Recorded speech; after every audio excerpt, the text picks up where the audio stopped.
have only 3 questions left so far. So, do you have a creative goal you are trying to achieve apart from the aim to inspire us and to share your experience?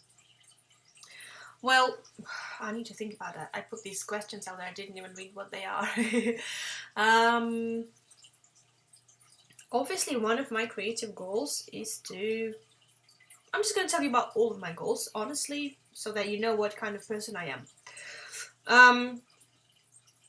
As a businesswoman, I have a goal to earn money, and that's not a secret. I'm not an angel, and I'm not a saint. As a person with ambition, I want to become known and famous. But what do you do with all that money and fame when you got it? You have to give something in return. You have to do something for people, and I am a true believer of that, because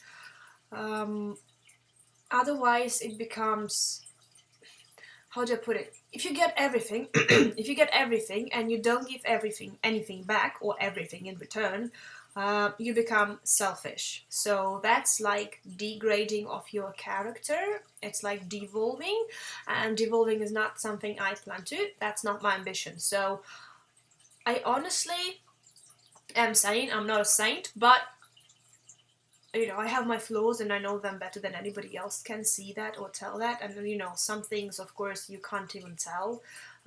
I can sometimes be greedy, or I can sometimes be selfish, and I'm sure that everyone can relate to that. We are just humans, but I am trying to help people, because the emotions I get in return after that are priceless. When a 15 years old says, I want to be like you when I grow up, or when a 14 years old writes to you and say, I watch your videos when my mom and dad argue, and it makes me feel calm, makes me feel happy, makes me feel like there is a hope. Things like this matter a lot to me, to my heart, to my soul. So material part is one thing of the business and of the whole myself, whole me, but the part of inspiring people, teaching people, that's very important as well. So I don't just do that for a material profit, I do that for a community, and this is my input into making a better world in some way. But I guess this is already something you know anyway. So my creative goals, I want to write a book. I want to write a book, a story about a little hedgehog called Henry and his wonderful adventures. I am creating secretly little sketches, little drawings, and I'm not too sure yet if that's going to be in the form of poems or just a story telling, but I want this book to be as good for kids as good for adults. So no matter what age, you read it and you gain something out of that book, and older you get, more philosophically and deeper meaning of that book you understand. So that's how I want it to be. So that's how real children books needs to be. So when mom is reading it, she also learns something, learns kindness, learns some emotional things, understands some things, and it gets you deep down, so you know, deep in your heart. So you read it and you also love reading these books to your kids, because this is something that just touches your heart as well, not just a cute lovely story or silly story or things like that.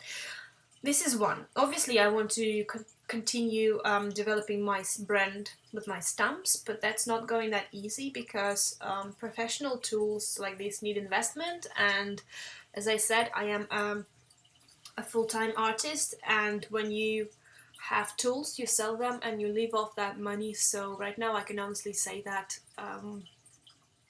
a second design collection is gonna have to wait, because I have to accumulate some finances to do that.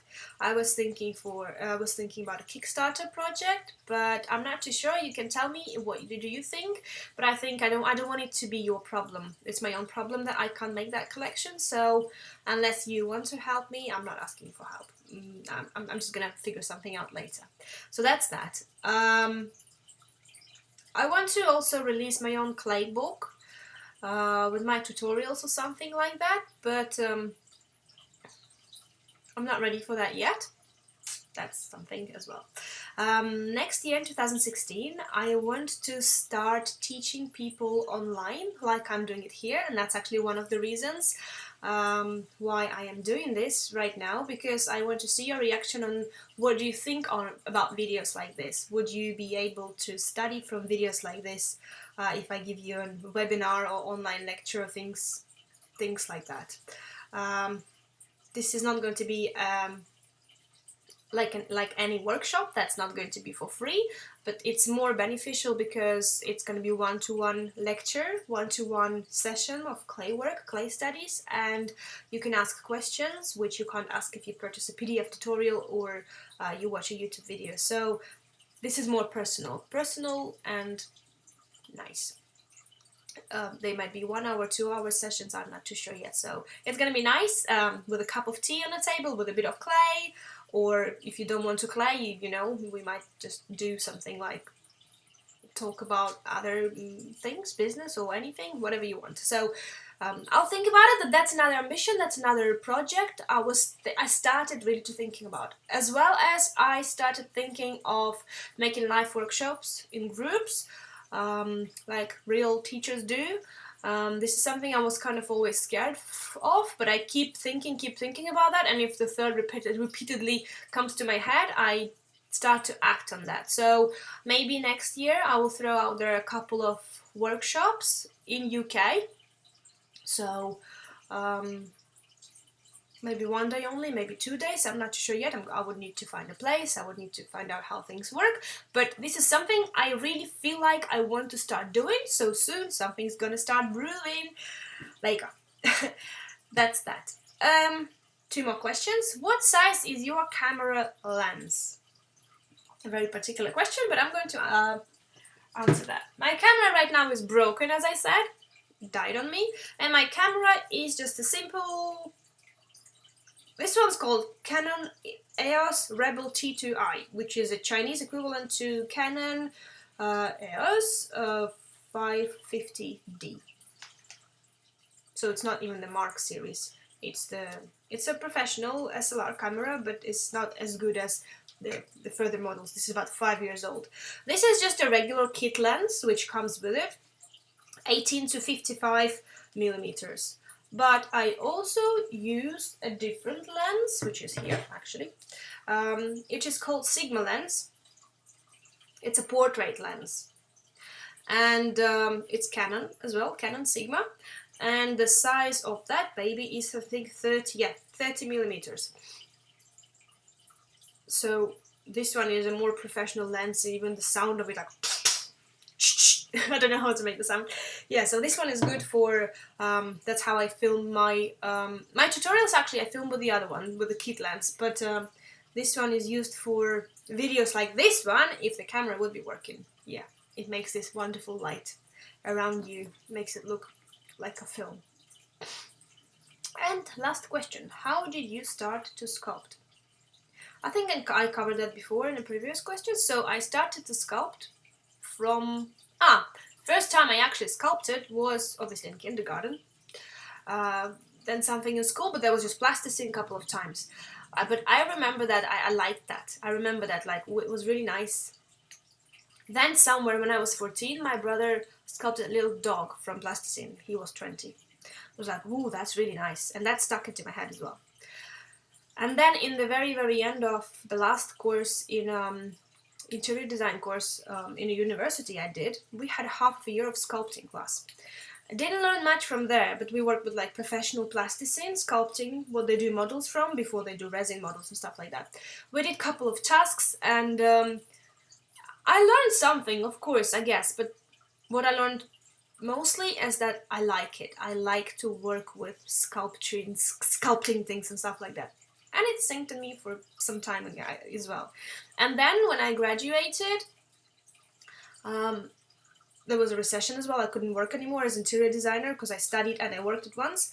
And I was doing web designs and all sorts of things, like, I don't know, random stuff, adverts and things like that. And I decided to make a little business in Latvia, in Riga. making custom jewelry, custom figurines, things like that, just like little handmade gifts. That's how it was called. And as I said, I looked for things, and I saw things, and I couldn't figure out what it was up until I found Mandarin Moon, Chris Capono, who assisted me and told me how the material is called, and this is how I started to sculpt from polymer clay.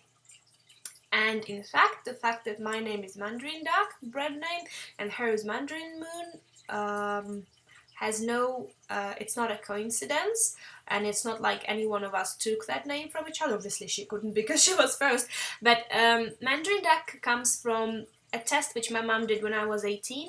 She asked me to pick 5 creatures, animals, birds, fishes, or anything I want. She says pick first one, then second one, blah blah blah. So I picked first Mandarin Duck, then I picked a tiger, then I picked a rat, and then something. I can't remember the other 2 choices. And so she said that the first one, what you picked, which was Mandarin Duck, is something that characterizes your personality. Tiger was something to do with your, like, how you act on things, and rat was how you are with friends or something like that. Maybe back then I was ratty, I don't know. But Mandarin Duck stuck into my head, and my business was first called Suteki Dane, which means from Japanese, isn't it beautiful? Then it had some other names, and then it ended up being Mandarin Duck, and it stuck to it. That's it. I guess, yeah, that's it. If there will be more questions, we're gonna make a new video. If you like videos like that, and if you feel it more personal, and you like my attitude, the way I talk to you, or anything, you know, please comment below, because this is an experiment. I made quite a lot of videos like that out of no choice situation, because my camera was broken, so I can't even edit that really that much, so I'll be just uploading as it is. And please tell me everything that you think in comments below. It's really, really important to me. Thank you very much for your questions. I'm waiting for more questions because it's actually quite fun. I feel like I'm talking to you, and I feel more free talking to you like this than through the camera, because I'm looking at myself at the screen. It's kind of talking to a mirror. You know, I'm used to talking to the mirror every day. Right, I'll see you in the next videos. Bye bye, guys.